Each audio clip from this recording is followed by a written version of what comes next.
Doctor Yunus চিনে, এই কারণে উনি লন্ডনে গিয়ে আমাদের ক্যাপ্টেন প্রধানমন্ত্রী জনাব তারেক রহমানের কাছে ট্রফি দিয়ে নির্বাচনের তারিখ নিয়ে আসছে। রাজনীতিতে একটা কথা আছে, সত্য কখনো চাপা থাকে না, একদিন না একদিন তার নিজের মুখেই বেরিয়ে আসে। 12 ফেব্রুয়ারি নির্বাচনের পর থেকে দেশের একটি বড় অংশ, বিশেষ করে বাংলাদেশ জামায়াতে ইসলামী এবং এনসিপি বারবার গলা ফাটিয়ে বলে আসছিল যে এই নির্বাচন কোনো স্বাভাবিক নির্বাচন ছিল না, এটি ছিল একটি সাজানো, পাতানো এবং মাস্টার প্ল্যান করা ইলেকশন ইঞ্জিনিয়ারিং। আজ খোদ জাতীয় সংসদের ভেতরে দাঁড়িয়ে বর্তমান বিএনপি সরকারের একজন প্রতিমন্ত্রী শাহে আলম সেই ভয়ঙ্কর সত্যটিকেই দিনের আলোর মতো পরিষ্কার করে দিয়েছেন। আজকে সংসদে দাঁড়িয়ে বিএনপি সরকারের প্রতিমন্ত্রী শাহে আলম এমন একটি বোমা ফাটিয়েছেন যা পুরো দেশের রাজনৈতিক সমীকরণকে উল্টে দেওয়ার জন্য যথেষ্ট।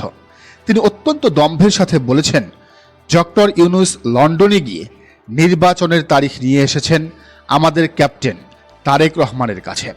একবার এই কথাটির গভীরতা এবং ভয়াবহতা চিন্তা করে দেখুন।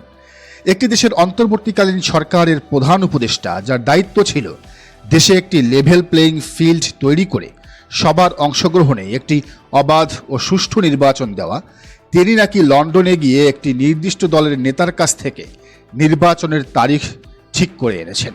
লন্ডনের অর্থ যে তারেক রহমান তা এদেশের বাচ্চা ছেলেও বোঝে। এই একটিমাত্র বাক্য প্রমাণ করে দেয় যে 12 ফেব্রুয়ারির নির্বাচন কোনো গণতান্ত্রিক প্রক্রিয়ার ফসল ছিল না, এটি ছিল লন্ডনের সাথে ডক্টর মোহাম্মদ ইউনূসের একটি পর্দার আড়ালের চুক্তি বা ব্যাকডোর ডিল। আর এই স্বীকারোক্তির পর ইলেকশন ইঞ্জিনিয়ারিংয়ের দাবিটাকে আর কোনোভাবেই অসত্য বা গুজব বলে উড়িয়ে দেওয়ার কোনো সুযোগ নেই। আজ যদি আমরা একটু পেছনের দিকে ফিরে তাকাই এবং ক্ষমতার পালাবদলের ছকটা মিলাই, তবে দেখতে পাবো কি ভয়ঙ্কর নিখুঁতভাবে এই ইলেকশন ইঞ্জিনিয়ারিং করা হয়েছে। এই পুরো প্রক্রিয়াটি ছিল একটি প্যাকেজ ডিল। একটু লক্ষ্য করুন, ডক্টর মোহাম্মদ ইউনূসের অন্তর্বর্তীকালীন সরকারের যিনি অ্যাটর্নি জেনারেল ছিলেন, বর্তমান বিএনপি সরকার ক্ষমতায় এসেই তাকে বানিয়েছে আইনমন্ত্রী। অন্তর্বর্তীকালীন সরকারের যিনি নিরাপত্তা উপদেষ্টা ছিলেন, বর্তমান সরকার তাকে বানিয়েছে পররাষ্ট্রমন্ত্রী। আর স্বয়ং প্রধান উপদেষ্টা লন্ডনে গিয়ে নির্বাচনের দিনক্ষণ চূড়ান্ত করে এসেছেন। এর মানে কি দাঁড়ায়?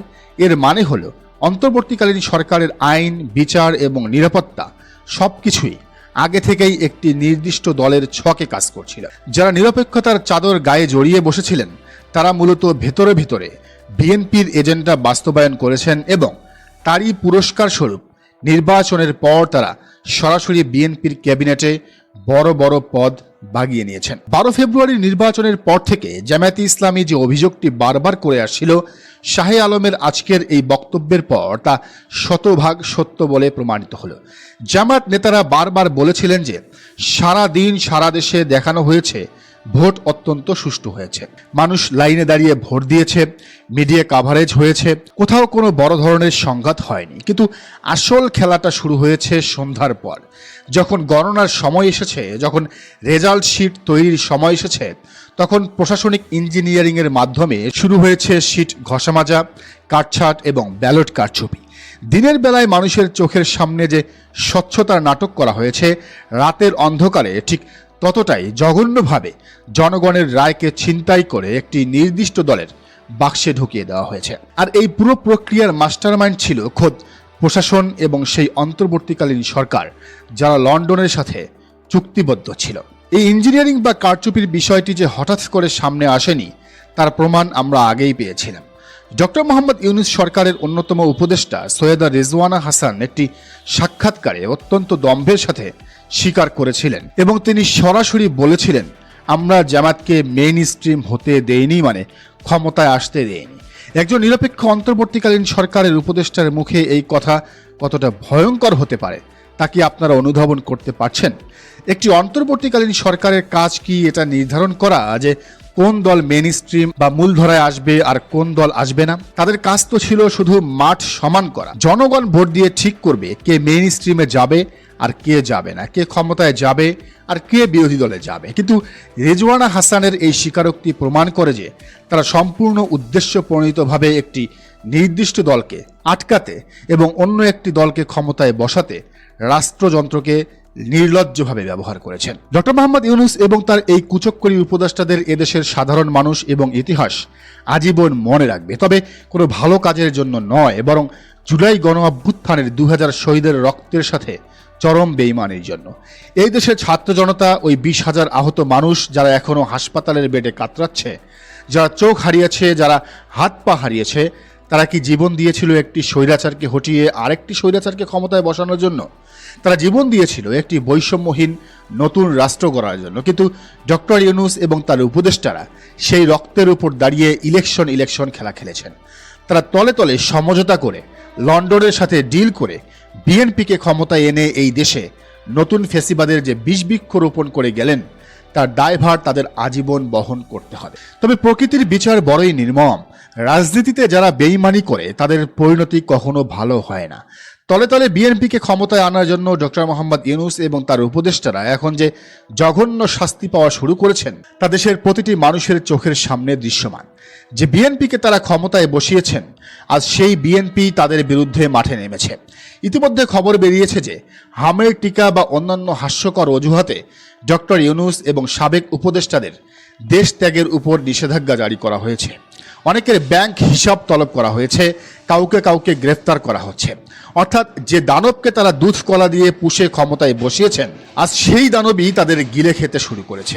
তবে সবচেয়ে বড় বেইমানিটা ডক্টর মোহাম্মদ ইউনূস করেছেন বাংলাদেশ জামায়াতে ইসলামীর সাথে। একটু অতীত ঘেঁটে দেখুন। অন্তর্বর্তীকালীন সরকার যখন বারবার বিভিন্ন মহলের ষড়যন্ত্রে, আনসার বিদ্রোহ বা অন্যান্য কুয়ের মাধ্যমে ক্ষমতাচ্যুতির হুমকিতে পড়েছিল, তখন রাজপথে ঢাল হয়ে দাঁড়িয়েছে জামায়াতে ইসলামী। তখন তারা ডক্টর মোহাম্মদ ইউনূসকে বারবার রক্ষা করেছেন। জামাত যদি সেদিন রাজপথে শক্ত অবস্থান না নিত, তবে ইউনূস সরকারের পতন প্রথম দিনেই হয়ে যেত। কিন্তু সেই জামাতকেই ডক্টর মোহাম্মদ ইউনূস চরম বেইমানির রূপ চিনিয়েছেন। তিনি জামাতকে রক্ষা তো করেননি, উল্টো তাদের মেইন স্ট্রিম হওয়া ঠেকাতে রেজওয়ানা হাসানদের মতো উপদেষ্টাদের দিয়ে গভীর ষড়যন্ত্র করেছেন এবং কারচুপি করে তাদের প্রাপ্য আসন থেকে বঞ্চিত করেছেন। আজ শাহে আলমের এই বক্তব্য শুধু একটি রাজনৈতিক স্টেটমেন্ট নয়, এটি হলো 2026 সালের প্রহসনের নির্বাচনের সবচেয়ে বড় কনফেশন বা স্বীকারোক্তিমূলক জবানবন্দি। এই বিএনপির নেতারা যত কথা বলবেন, ততই এসব ফাঁস হতে থাকবে। এই স্বীকারোক্তির পর বর্তমান সরকারের নৈতিক এবং আইনি ভিত্তি পুরোপুরি ধসে পড়েছে। দেশের সাধারণ মানুষ, জেনজি এবং যারা বুকের রক্ত দিয়ে 24-এর গণ অভ্যুত্থান করেছিল, তারা আজ সব হিসাব মিলিয়ে নিচ্ছে। যে বেইমানির রাজনীতি ডক্টর ইউনূস শুরু করে গেছেন এবং বিএনপি যা কন্টিনিউ করছে, তার শেষ পরিণতি কি হবে তা হয়তো রাজপথেই একদিন ফয়সালা হবে। দর্শক, বিষয়টিকে আপনি কিভাবে দেখছেন জানান মন্তব্যের ঘরে। আর এই চ্যানেলে নতুন হলে অবশ্যই সাবস্ক্রাইব করুন এবং বেল আইকনটি বাজিয়ে রাখুন।